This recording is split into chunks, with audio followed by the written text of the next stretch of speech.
Secretariat ഉപരോധം വെച്ച സമയത്ത് തന്നെ ഈ സമരം പൊളിക്കാൻ ട്രെയിനിങ് വെച്ചിരിക്കുകയാണ് ആശാ വർക്കർമാർ. ഇത്രയും കാലമില്ലാത്ത ട്രെയിനിങ് ഇന്ന് വെച്ചിരിക്കുകയാണ്. പക്ഷെ നിങ്ങളുടെ ഒരു ചെപ്പടി വിദ്യയും വിജയിക്കില്ല എന്നുള്ളതിന്റെ ഏറ്റവും വലിയ തെളിവാണ് ഇവിടെ തടിച്ചുകൊണ്ടിരിക്കുന്ന ആയിരക്കണക്കിന് ആശാ വർക്കർമാർ. ആദ്യം അവർ പറഞ്ഞു ഇത് ഞങ്ങളുടെ ഉത്തരവാദിത്തമല്ല, അല്ലേ? സംസ്ഥാനത്തിന് യാതൊരു ഉത്തരവാദിത്വവുമില്ല, എല്ലാം കേന്ദ്രത്തിന്റെ തലയിലാണ്.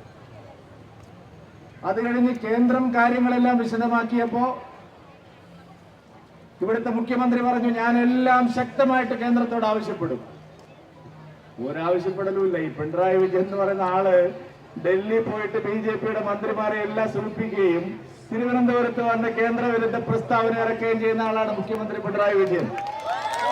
ആശാ വർക്കർമാരുടെ സമരം കൊടുമ്പിരിക്കൊള്ളുമ്പോഴാണ് കേന്ദ്ര ധനമന്ത്രി നിർമ്മല സീതാരാമനെ കേരളത്തിന്റെ മുഖ്യമന്ത്രി കാണുന്നത്. നമ്മുടെ ഇടനിലക്കാരൻ എന്താ അദ്ദേഹത്തിന് കേരളത്തിന്റെ പ്രതിനിധി, ഇടനിലക്കാരനല്ല കേരളത്തിന്റെ പ്രതിനിധി.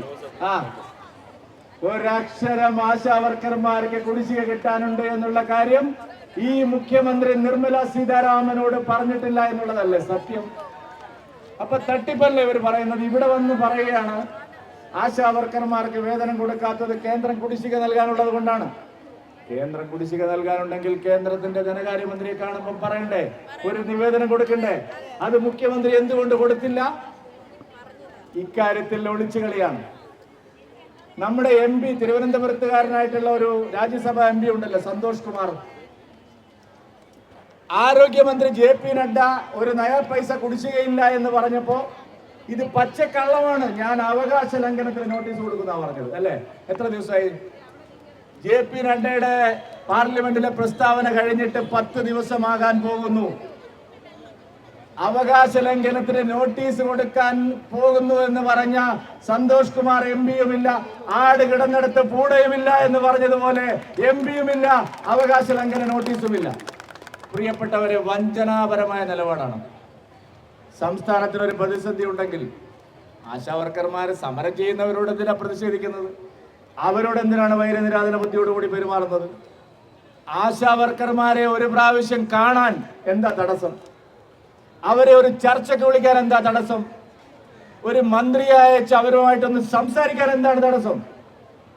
അപ്പൊ ഇത് ജനാധിപത്യപരമായിട്ടുള്ള കാര്യങ്ങളൊന്നുമല്ല, സമരങ്ങളെ വേണ്ടെന്നാണ്. സമരം ചെയ്യുന്നവരെ അടിച്ചമർത്തി എന്താ പറഞ്ഞത്? നിങ്ങള് നമ്മളെ കൂടെ ഒരുമിച്ച് കൂടി രാജ്ഭവനിലേക്ക് സമരം ചെയ്യാൻ. എങ്ങനെയുണ്ട്?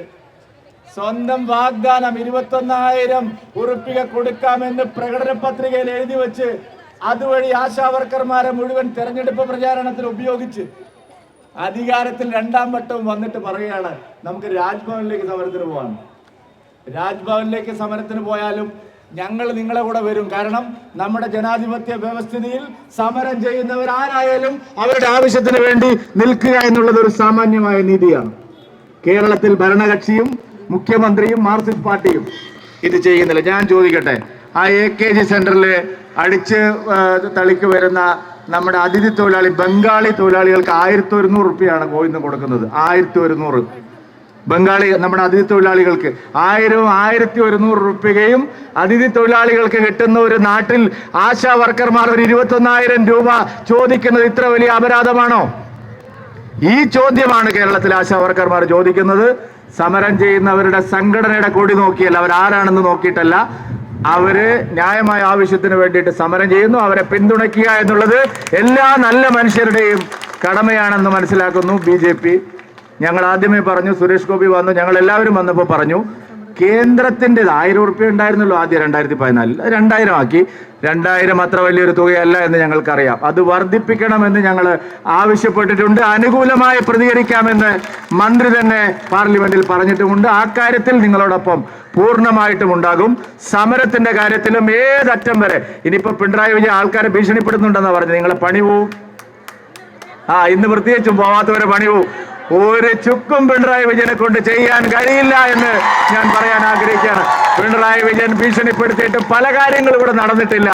നിങ്ങളോടൊപ്പം അവസാന ശ്വാസം വരെ ഉണ്ടാകും എന്ന് ഉറപ്പ് നൽകിക്കൊണ്ട് ഒരിക്കൽ കൂടി എല്ലാവിധ പിന്തുണയും പ്രഖ്യാപിച്ചുകൊണ്ട് ഞാൻ എൻ്റെ വാക്കുകൾ അവസാനിപ്പിക്കുന്നു. നിങ്ങൾക്ക് നമസ്കാരം. എല്ലാവർക്കും ഒരിക്കൽ കൂടി അഭിനന്ദനങ്ങൾ.